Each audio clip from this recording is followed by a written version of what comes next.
व्याख्या मुद्रां करसरसिजै पुस्तकं शङ्खचक्रे बिभ्रद्भिन्नस्फटिकरुचिरे पुण्डरीके निषण्णः अम्लानश्रीरमृतविशदैरंसुविप्लावयन्माम् आविर्भूयाद्दनगमहिमा मानसे वागधीश। कृष्णाय वासुदेवाय हरये परमात्मने प्रणतक्लेशनाशाय गोविन्दाय नमो नमः।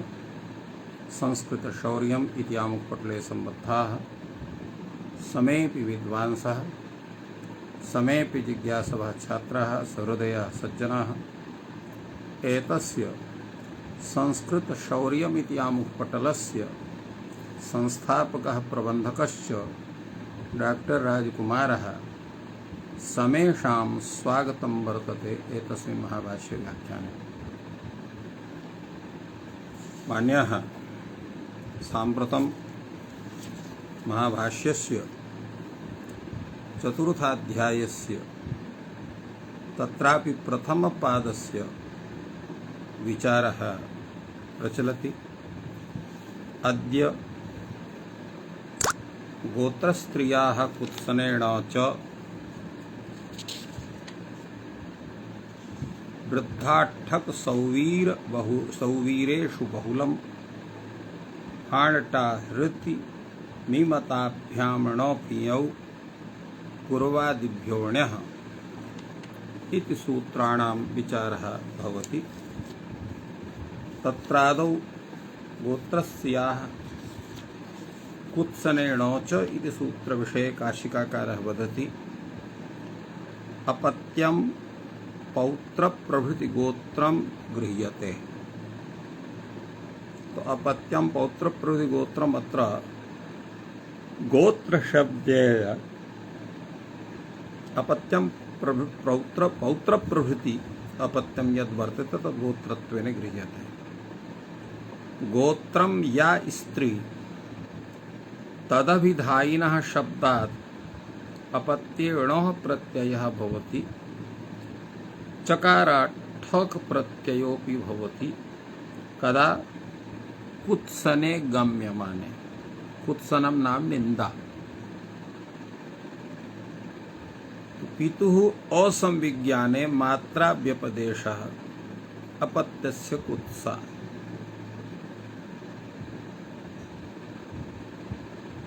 पितुः असंविज्ञाने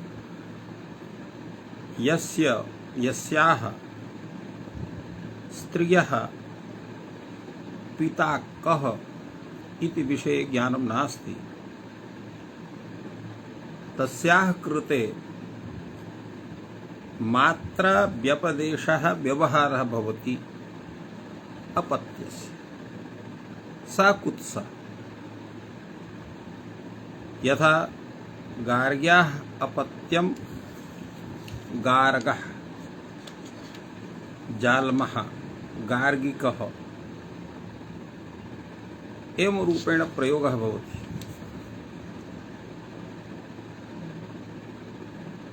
अत्र गार्ग्या शब्दात् कुत्सने गम्यमाने अपत्यार्थे अत्र स्त्रीवाचकात् गार्ग्या शब्दात् अत्र णो प्रत्ययः भवति। पक्षे च ठक प्रत्ययः भवति। तो गार्ग्यायाः अपत्यं पुमान्, गर्गस्य अपत्यं पुमान् इति विग्रहे तु गर्गादिभ्यो यहाँ इति यहाँ प्रत्यस्ते गार्ग्यः इति भवति। किन्तु अत्र गार्ग्यायाः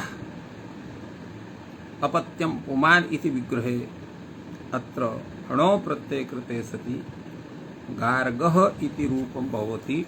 गार्गः जाल्मः एवं गार्गिकः। ग्लुचुकायिन्याः अपत्यं ग्लौचुकायिनः एवं ग्लुचुकायिनी काचन स्त्री, तस्य अपत्यं पुमान् ग्लौचुकायिनः ठक् सति ग्लौचुकायिनिकः। अत्र गोत्रापत्र विषये कुत्सने गम्यमाने इत्यनेन सूत्रेण अत्र णो प्रत्ययः चकारात् ठक् प्रत्ययश्च भवति।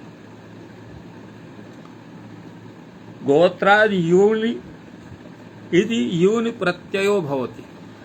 गोत्र प्रत्यांत यूनि इति सूत्रेण यूनि युवापत्य विषय भी पड़त प्रत्याह। गोत्रमिति किम कारिकेयः जालमः इति उदाहरणमत्र प्रदत्तं वर्तते। अत्र कारिकायाः अपत्यं पुमान्। अत्र कारिका शब्दात् स्त्रीभ्यो ढक् इति स्थिति कारिकेयः इति भवति जालमः। अत्र कारिका इत्युक्ते तत्र कश्चन निंदिता स्त्री वर्तते, तस्याः अपत्यं पुमान्। अत्र गोत्रापत्यं नास्ति, कारिकायाः अपत्यं पुमान्। कारिकेयः जालमः अत्र गोत्रप्रत्ययः नास्ति। स्त्रिया इति किम्? औपगविर्जालमः, उपगोरपत्यम् औपगविः, औपगवस्य अपत्यम् औपगविः जालमः। अत्र स्त्रीलिङ्गः उपगवशब्दः नास्ति, पुल्लिङ्गः वर्तते। तस्मात् कुत्सने गम्यमाने अत्र तत्र गोत्रापत्ये अत्र अत ई सूत्रेण ई प्रत्ययः भवति। तेन औपगविः। कुत्सने इति किम्? गार्गेयः माणवकः। गार्गेयः माणवकः, गार्ग्याः अपत्यं पुमान्। गार्गेयः अत्र कुत्सन गम्यमानः नास्ति, अत्र स्त्रीभ्यो ढक् इति ढक् प्रत्ययो तेन गार्गेयः इति प्रयोगः जायते। अत्र विषये व्याख्याति भाष्यकारः एतत् सूत्रम् गोत्रस्त्रियाः प्रत्ययस्य णित्करणानर्थक्यं वृद्धत्वात् प्रातिपदिकस्य। गोत्रस्त्रियाः प्रत्ययस्य णित्करणम् अत्र अनर्थकं भवति। अत्र अ इति प्रत्ययं शास्त्रे कथयति। अण इति प्रत्ययः कथं? गोत्रस्त्रियाः प्रत्ययस्य णित्करणम् अनर्थकं। किं कारणं? यतो णित्करणं यद् वर्तते तदिते श्वचामादेः इति सूत्रेण आदिवृद्ध्यर्थम्। तो आदिवृद्धि स्वतः एव वर्तते, आद्यक्षरस्य पूर्वमेव तत्र वृद्धत्वात्। तर्हि अत्र णित्करणं किमर्थं? वृद्धत्वात् प्रातिपदिकं, वृद्धमेव इदं प्रातिपदिकं। गार्ग्यप्रभृतयः ये शब्दाः एवं भूताः वर्तन्ते ते स्वयमेव तत्र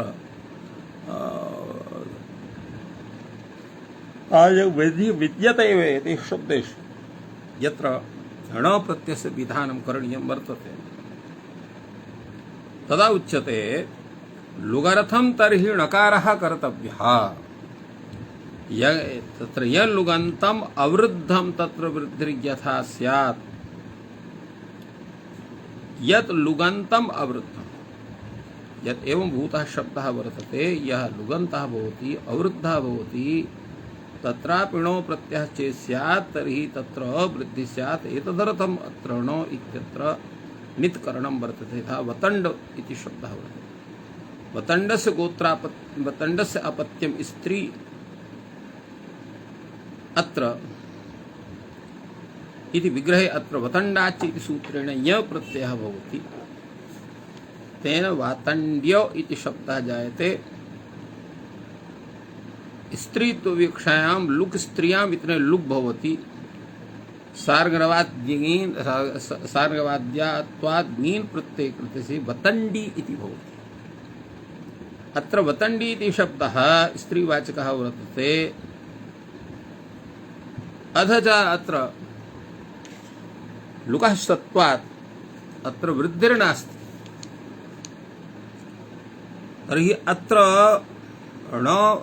णित्वाभावे आदिवृद्धि कथं स्यात्? एतदर्थम् अत्र वतण्ड्याः अपत्यं वातण्डः एतदर्थम् एतत् अत्र णित्करणं वर्तते। लुगर्थमिति चेत् न लुक् प्रतिषेधः। लुगर्थमिति चेत् न लुक् प्रतिषेधः। लुगर्थमिति चेत् तन्न किं कारणं? लुक् प्रतिषेधात् प्रतिषिध्यते तत्र गोत्रे अलुगचि इति सूत्रेण लुकः प्रतिषेधः भवति।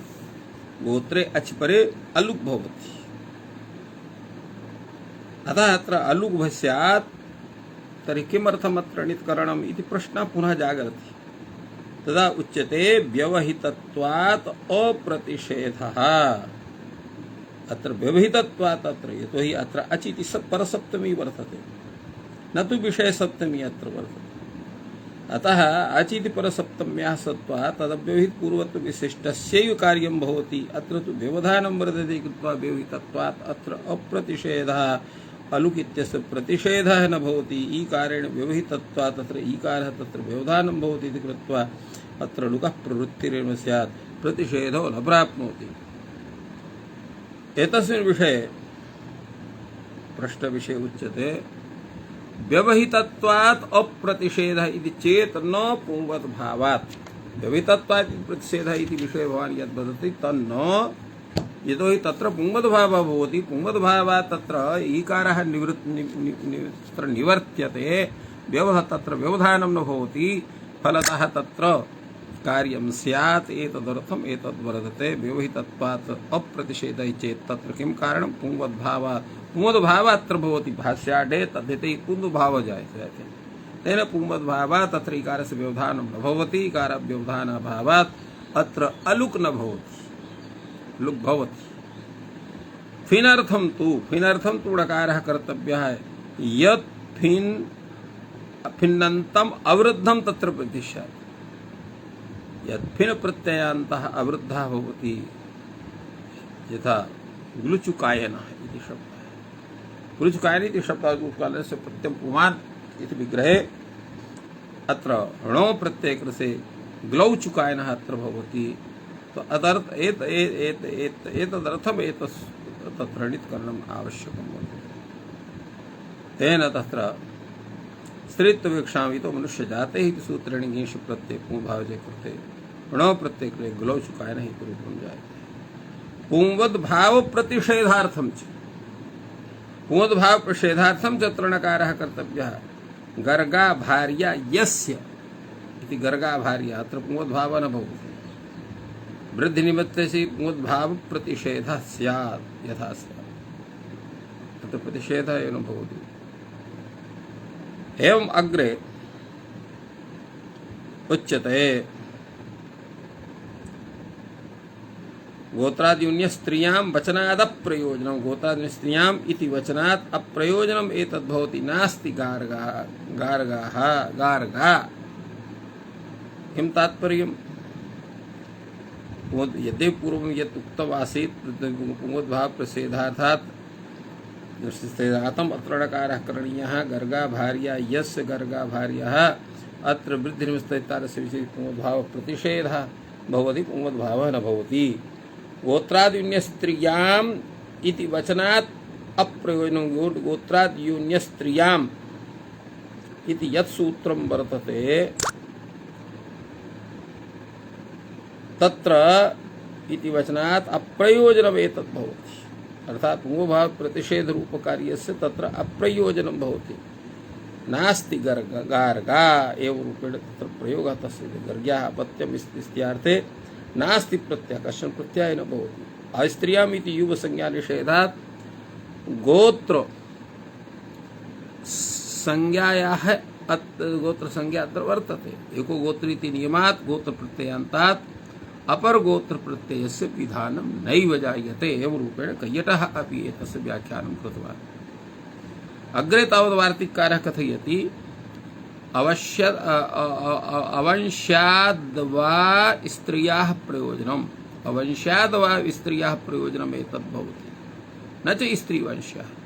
यतोहि वंशसञ्चालनं पुरुषात् भवति, न तु स्त्रियः। स्त्रियः अत्र यत्र तस्याः विवाहः भवति येन तेन पत्या सहैव तस्य वंशः वर्धते, सहैव तस्य वंशः।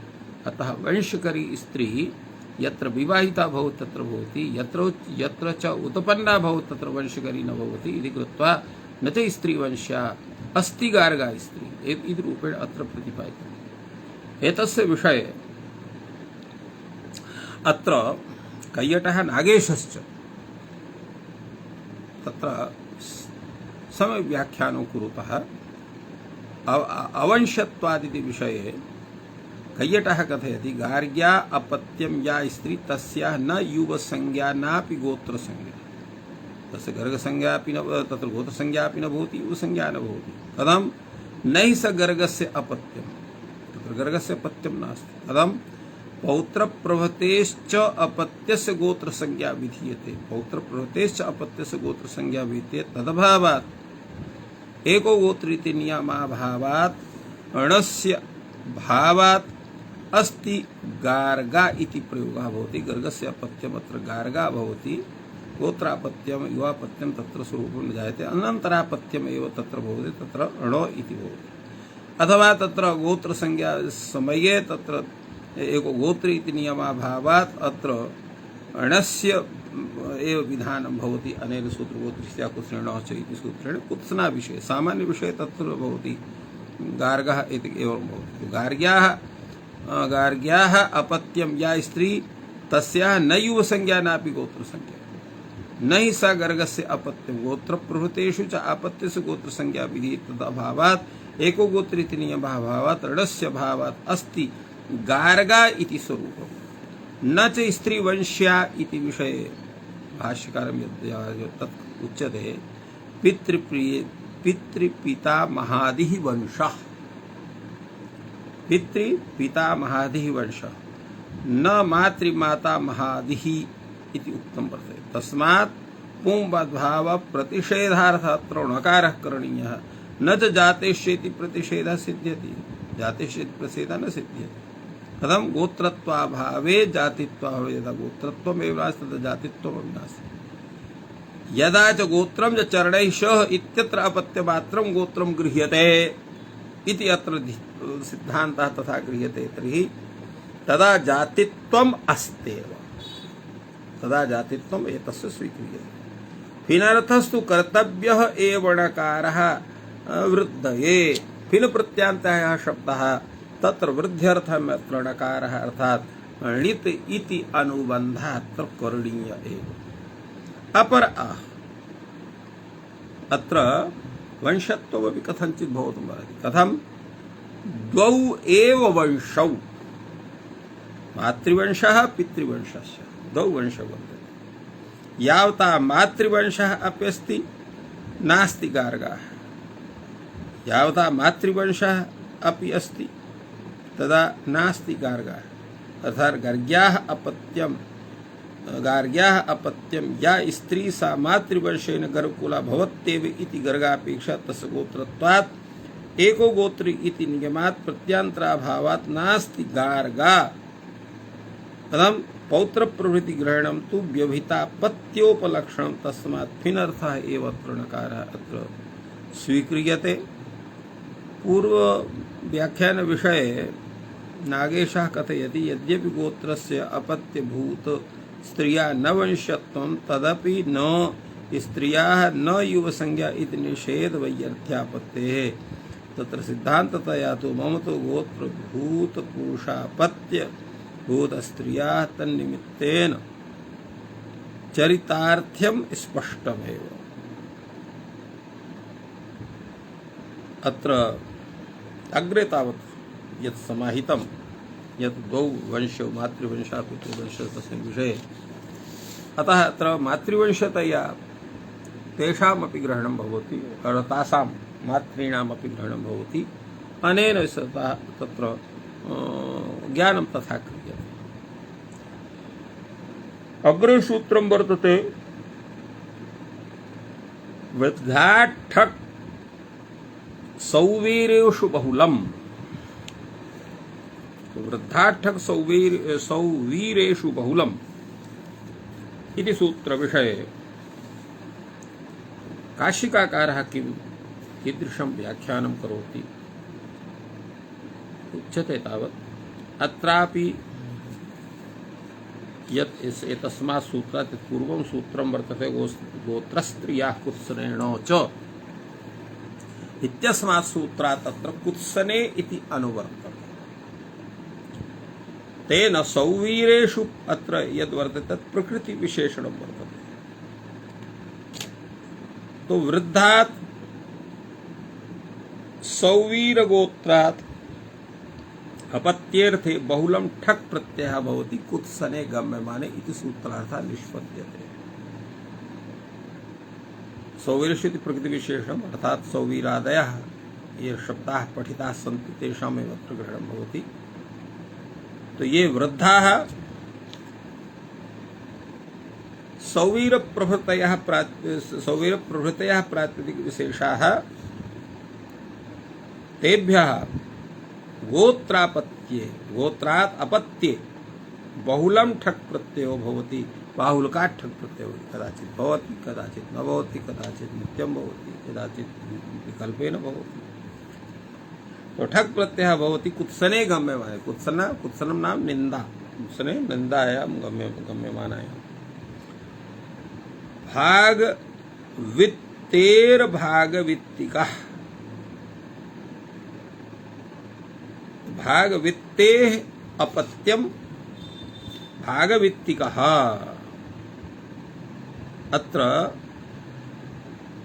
ठक् प्रत्ययः भवति भागवित्त शब्दात् भागवित्ति शब्दात् ठक् प्रत्यय से कार्यरूप से भागवित्ति का रूप तारण विंदवस्य तारण विंदविकः तारण विंदवस्य अपत्यम तारण विंदविकः पक्षे यथा प्राप्तं भवति यदा भागवित्ताय न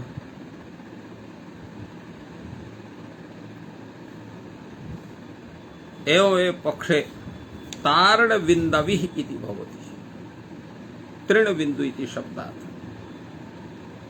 अत्र इय प्रत्यय कृत्य अत इय इति प्रत्यय तारण बिंदवि तारण बिंदव तृण बिंदव शब्दात् अकशापः शुभ्रादि अकशाप शब्दः शुभ्रादि गणे पठितः तेन ठक् प्रत्यय आकाशपेयः इति भवति आकाशपेयः तस्यापत्यम् आकाशपेयिकः अत्र ठक् प्रत्ययः पक्षे आकाशपेयी अत्र इय प्रत्यय भवति आकाशपेयी शब्दः भाग पूर्व पदो वित्ति द्वितीयः तारण बिंदवा तृतीय स्वाकाशपेयो गोत्रा ठक् बहुलम ततः प्रथमम् उदाहरणं वर्तते भाग पूर्व पदः वित्ति उत्तर पदः तृण बिंदु शब्दः द्वितीयः तो भाग पूर्व पदः भाग पूर्व पदः इत्युक्ते तत्र वित्ति द्वितीयः वित्ति भाग पूर्व पदः वित्ति अर्थात वित्त भागवित्तो शब्दात् भागवित्ति शब्दात् द्वितीयः प्रयोगः भवति तृणबिंदु इति तारणबिंदव इति शब्दः तारणबिंदवस्य अपत्यम् तृतीयः भवति आकाशपेयः भागपूर्वपदावित्ति द्वितीयस्तारणबिंदवः तृतीयस्त्वाकाशपेयः गोत्रात् ठक् बहुलं ततः अत्र गोत्रात् विकल्पतया ठक् बहुलं वर्धते ठक् प्रत्ययः प्रवृत्ति भवति बाहुलकात् वृद्धग्रहणं स्त्रीनिवृत्त्यर्थं वृद्धग्रहणं यद् वर्तते स्त्रीनिवृत्त्यर्थं स्त्रियः ग्रहणं तत्र भवति एतत् सौवीरेषु इति किं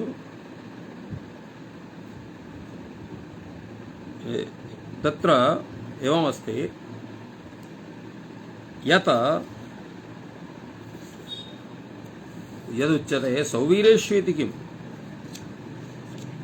तदा उच्यते औपगविः जालमः अत्र औपगवि शब्दः अत्र सौवीरेषु न वर्तते अतः अत्र अतः इत्रेण इय प्रत्ययः भवति औपगविः उपगवोः अपत्यं पुवान् औपगवः औगवस्य अपत्यम् औपगविः जालमः इति भवति अत्र अति इति इय प्रत्ययः कुत्सने इत्येव भागवित्तायनः माणवकः अत्र भागवित्त शब्दात् अत्र ढक् प्रत्ययः बहुलग्रहणम् उपाधिवैचित्र्यार्थम् अत्र बहुलग्रहणं किमर्थं भवति तत्र उच्यते उपाधिवैचित्र्यार्थम् उपाधीनां वैचित्र्यार्थम् अत्र वर्तते गोत्रस्त्रियाः इत्यारभ्य चत्वारः योगाः तेषु प्रथमः कुत्सने एव अन्त्यः सौवीरगोत्रे एव मध्यमौ तत्र द्वयोरपि मध्यमौ यौ तत्र कुत्सनेऽपि भवति सौवीरगोत्रेऽपि भवति तदेतद् बहुलग्रहणात् लभ्यते। कथं ज्ञायते बहुलग्रहणात् इति ज्ञानं भवति।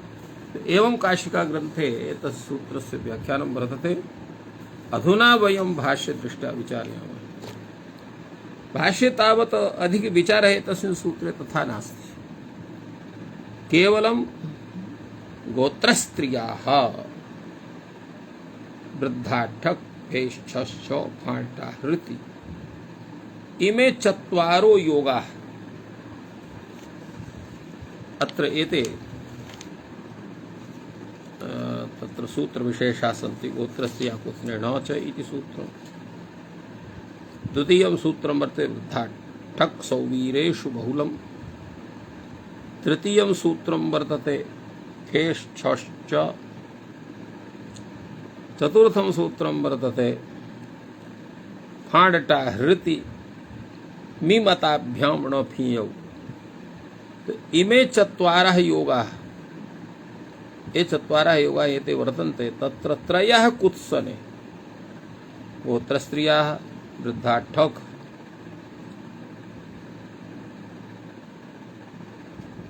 एवं फेष्छश्च फणटाहृति। एते चत्वारः योगाः ये सन्ति तत्र त्रयः कुत्सने वर्तन्ते। के कुत्सने वर्तन्ते? वृद्धस्त्रियाः इति, फेष्छश्च फणटाहृति। अन्त्यः सौवीर गोत्र एव। अन्त्यः अर्थात् वृद्धाठक् सौवीरेषु बहुलम्। एतत् तत्र सौवीर गोत्रे एव वर्तते। एवं अत्र विषय विभागः प्रदर्शितः। फाण्टाहृति मिमताभ्यां ण फीयौ तत्र अपरं सूत्रं वर्तते। अधिकं व्याख्यानम् अत्र तथा नास्ति। कुत्सन ग्रहणस्य सौवीर शब्दस्य च ग्रहणस्य च सूत्रद्वये एव अनुवर्तात् यथोक्त विषय विभागलाभः। अत्र एतस्मिन् सूत्रे कुत्सन ग्रहणे सौवीर ग्रहणस्य सूत्रद्वये एव अनुवर्तनात्। तत्र सौवीर ग्रहणस्य सूत्रद्वये एव अनुवर्तनात् सर्वत्र तत्र कुत्सनस्य प्रयोगः न भवति इति कृत्वा एतादृशं व्याख्यानं भाष्यकारेण अत्र विहितम्। अग्रे तावत् सूत्रं यथा उच्यते फाण्टाहृति मिमताभ्यां ण फीयौ। एतस्य सूत्रस्य विषये काशिकाकारः वदति यत् सौवीरेषु इत्यत्र सौवीरेषु इत्यस्य अनुवृत्तिः भवति। कुत्सने इत्यस्य अत्र सम्बन्धः नास्ति। फाण्टाहृति मिमत शब्दाभ्यां सौवीर विषयाभ्याम् अपत्यर्थे अत्र ण प्रत्ययः फी प्रत्ययतो तो प्रत्ययो भवतः इति फकः अपवादः इति सूत्रं वर्तते। अल्पास्तरस्य अपूर्व निपातः लक्षण व्यभिचार चिह्नम्। अल्पास्तरस्य अपूर्व निपातः, अल्पास्तरम् इति सूत्रस्य अपूर्व निपातः भवति। लक्षण व्यभिचार चिह्नम्, निपात लक्षण व्यभिचार चिह्नम्। तेन किमायाति? तेन यथासंख्यम् इह न भवति। यथासंख्यम् अत्र न क्रियते। यत् फाण्टाहृति मिमताभ्याम् अत्र फाण्टा इति शब्दात् अन्यं भवति, मिमताभ्याम् इति अन्यं भवति, तथा न भवति। क्रमशः कार्यं स्यात्। फाण्टाहृतः फाण्टाहृतायिनी। फाण्टाहृत इति शब्दात् यदा यङ् प्रत्ययः जायते तदा एतस्मिन् विषये प्रयोजनम् अत्र उच्यते। फाण्टाहृति मिमत शब्दाभ्यां सौविषयाभ्याम् अपत्यर्थे ण फीयौ इति द्वौ प्रत्ययौ भवतः एतत् सूत्रं फक् प्रत्ययस्य वादसूत्रं वर्तते। अल्पादन इति अपूर्व निपातः कथं भवति? लक्षण व्यभिचार चिह्नम् एतत् वृत्तेन यथा संख्यम् अत्र न भवते। फाण्टाहृतः फाण्टाहृतायिनिः अत्र अण प्रत्यय कृते सति अत्र फाण्टाहृतः भवति। एवं तत्र फिन् प्रत्यय कृते सति फाण्टाहृतायिनिः भवति। एवमेव मिमत इति शब्दात् यदा ण प्रत्ययः तदा मैमतः, यदा फिन् प्रत्ययः मैमतायिनिः। एवं सौवीरेष्वेव इत्यत्र फाण्टाहृतायिनः मैमतायिनः फाण्टाहृते यौश्च सूत्रार्थ ईशादिकार्यम् अग्रे तावत् अत्र उच्यते मयुतान इत्यत्र फाण्टाहृते एवंश्च इति फक् अत्र वदति मयुतान इत्यत्र मिवतः शब्दः अत्रापि नडादिषु पठ्यते एवं रूपेण एतस्य सूत्रस्य विषये विचारः अत्र भाष्यग्रन्थे समाहितः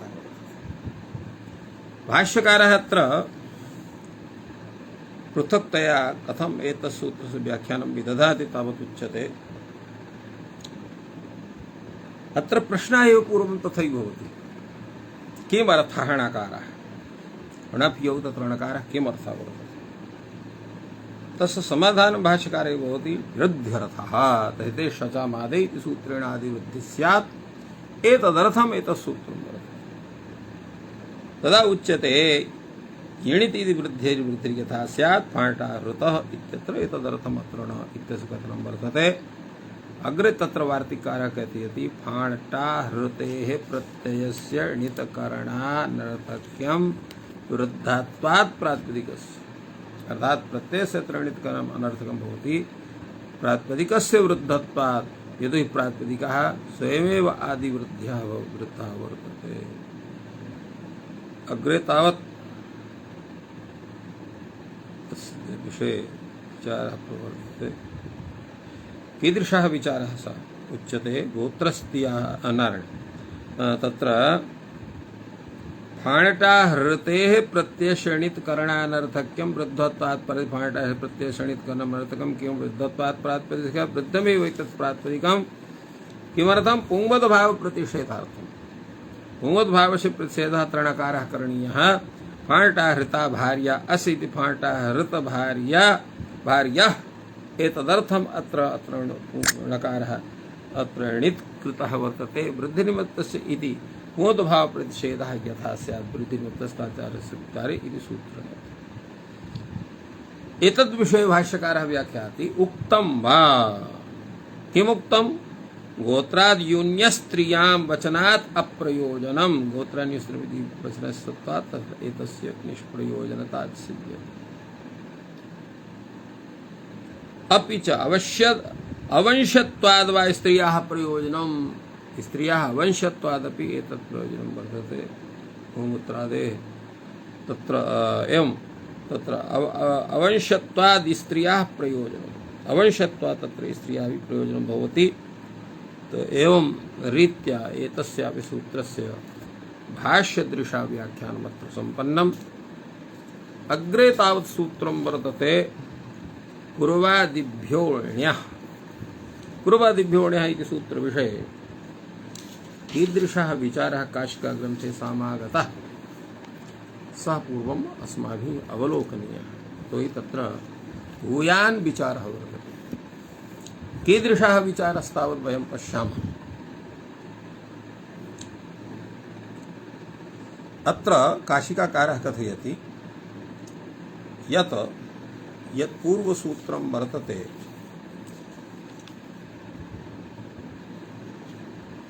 वृद्धाष्टक सौवीरेषु तस्मात् सूत्रात् सौवीरेषु इत्यस्य अत्रापि अनुवृत्तिः भवति।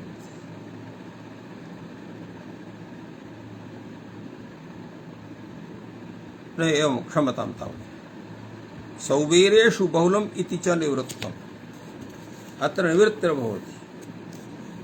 बहुलम् अत्र वर्तते वृद्धाष्टक सौवीरेषु बहुलम् इत्यत्र सौवीरेषु इत्यस्य बहुलम् इत्यस्य अनुवृत्तिः उत्तरसूत्रेषु वर्तत आसीत् किन्तु अत्र पूर्वादिभ्योऽण्यः इति सूत्रे सौवीरेषु इत्यपि निवृत्तं वर्तते बहुलेषु इत्यपि निवृत्तं वर्तते।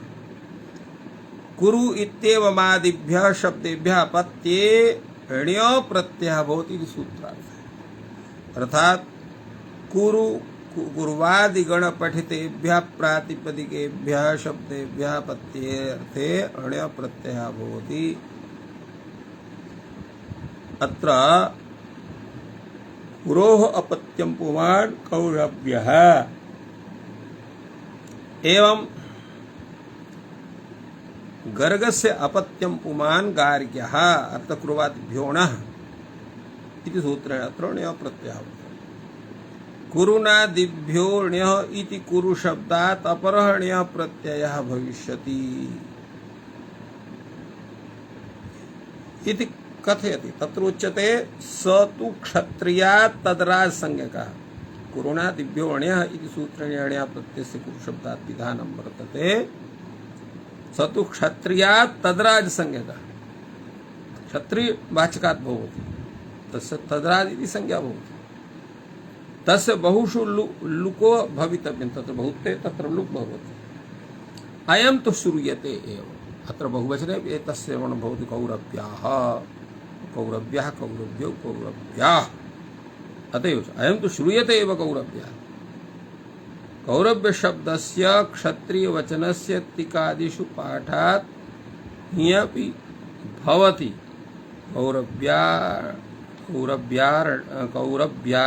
कौरव्यशब्दस्य क्षत्रियवचनस्य तिकादिषु अत्र पाठात् फि भवति कौरव्यायिणी, यत्र फि प्रत्यय कृते सति तत्र निष्पद्यते।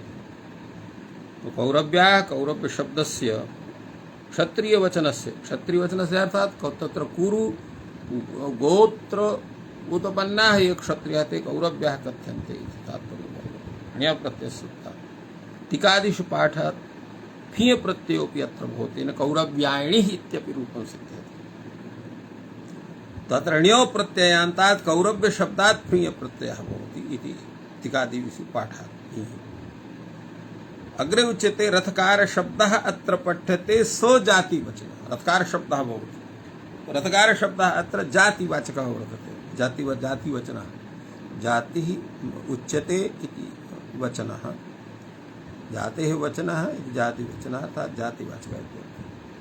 त्रैवर्णिकेभ्यः किंचित न्यूना रथकार जातिः, अत्र काशिकाकार रथकार जातिः अत्र त्रैवर्णिकेभ्यः किंचित न्यूना रथकार जातिः भवति।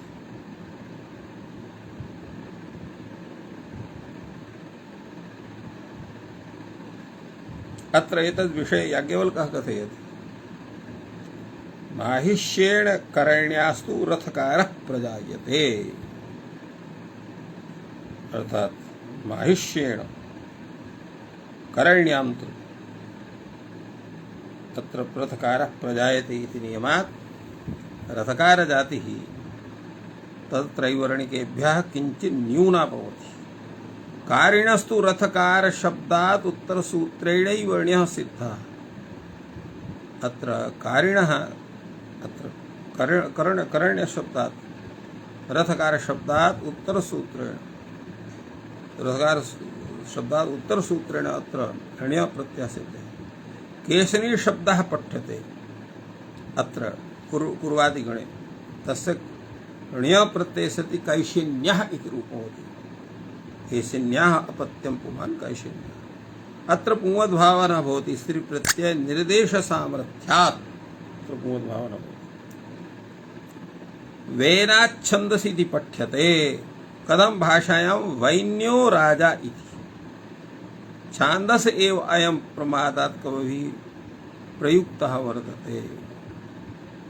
वामरथ शब्दः अत्र पठ्यते, तस्य कण्वादिवत् कार्यम् इष्यते, केवलं स्वरं वर्जयित्वा तेन लुगादिकम् अतिदिश्यते। बहुत्ववीक्षां बहुषु वामरथाः, स्त्रीविषये वामरथी वा अरण्यायिनी वा एवं रूपेण एतस्य विचारः वर्तते। युवा इत्यस्य वामरव्यायनः इति उदाहरणं। वामरथ्यस्य छात्रः वामरथाः, वामरथानि। संघाङ्काङ्कलक्षणानि, अत्र संघशब्दः अङ्क, तत्र अङ्कशब्दः समर्थः। अत्र किमस्ति, अत्र वामरथानि संघाङ्काङ्कलक्षणानि, संघ अंक स्वरूपाणि अत्र वामरथानि वर्तन्ते। स्वर प्रत्यय, स्वरः कथं भवति प्रत्ययस्य, स्वरस्तु ण्य प्रत्ययस्यैव भवति। ण्य प्रत्ययान्तस्य यत् स्वरं, यः स्वरः स एव अत्र समुदायस्वरः भवति। नातिदेशिकम् आद्युदात्, आतिदेशिकम् आद्युदातम् अत्र न भवति। प्रश्नः भवति एतस्मिन् तत्र पूर्वादिगणे कति शब्दाः पठ्यन्ते केचते एतद्विषये उच्यते कुरु गर्ग मंगूष अजमारक रथकार वावदूक समाज क्षत्रिय कवि मति वाग पितृमत इंद्रजाली दामोष्णीषि गणकारी कैशोरी कापिंजलादि कट शलाका मुर एरक अभ्र दर्भ केशनी वेनाच्छंदसी शूर्पणाय श्यावनाय श्यावरथ श्यावपुत्रो सत्यंकार वडभीकार शंकुशाक पथिकारिन मूढ़ शकंतु कर्तु हर्तु शाकिन इन पिंडी वामरथस्य कर्णवादि वत स्वर वर्चम। तो अत्र वामरथ शब्द विषय उच्यते कर्णवादिवत यथा यथा स्वर्ण भवति तथा अत्रापि स्वर्ण भवति स्वरो न भवति एवं रूपेण अत्र कश्चन विचारः नूतनः विचारः कुर्वादिभ्योणः इति सूत्रविषये काशिका ग्रन्थे कथितः वर्तते। भाष्यग्रन्थं वयं पश्यामस्तावत् भाष्ये कीदृशः विचारः। भाष्ये तावत् एतद् उच्यते वामरथस्य कर्णवादिवत् स्वरवर्जं वामरथस्य कर्णवादिवत् भावः वक्तव्यः किमशेषेण नेत्या स्वरवर्जं स्वरं वर्जयित्वा तत्र कथं स्वरं वर्जयित्वा तत् उच्यते वामरथ्यस्य छात्राः वामरथाः। तो वामरथस्य अपत्यं पुमान् वामरथ्यः वामरथ्यस्य छात्राः वामरथाः कण्वादिभ्यो गोत्रे इति अण प्रत्यय यथा भवति। यदि कण्वादिवत् इच्यते प्रत्याश्रयम् अनतिदिष्टं भवति प्रत्याश्रयं तत्र अनतिदिष्टम् अतिदिष्टं भवति तत्र को दोषः वामरथाः बहुषु लोपो न भवति बहुतेषां लोपः न स्यात्। वामरथानां संघः वामरथः संघाङ्कलक्षणे स्वय्यमाण इत्यत्र अण न प्राप्नोति। यदि पुनः यवत् इत्युच्यते एवमपि प्रकृत्याश्रितम् अनादिष्टं भवति तत्रापि कार्यं न भवति तर्हि दोषः कः आयाति इत्युच्यते वामरथ्यस्य छात्रा वामरथः अत्र कर्णवादिभ्यो गोत्र इति सूत्रेण अत्र अण प्रत्ययस्य विधानं न प्राप्नोति केवलं ण्यः प्रत्ययः स्यात्। इस अतएव अत्र विचारः भवति अस्तु तर्हि कर्णवादिवत् इत्यर्थः कर्णादिभावः भवति। तो कथं वामरथाः वामरथानां संग इति कथं स्यात् उच्यते यद् अयं स्वरवर्ज्यम् इत्यादि तद् ज्ञापयति आचार्यः प्रत्ययाश्रयम् अतिदिष्टं भवति प्रत्याश्रयं यत् कार्यं तत् अतिदिष्टं भवति। तो एवं रूपेण एतस्य सूत्रस्य व्याख्यानं महाभाष्यग्रन्थे अपि सञ्जातम् अत्र विरम्यते। सर्वेभ्यो नमः। जयतु संस्कृतं जयतु भारतम्।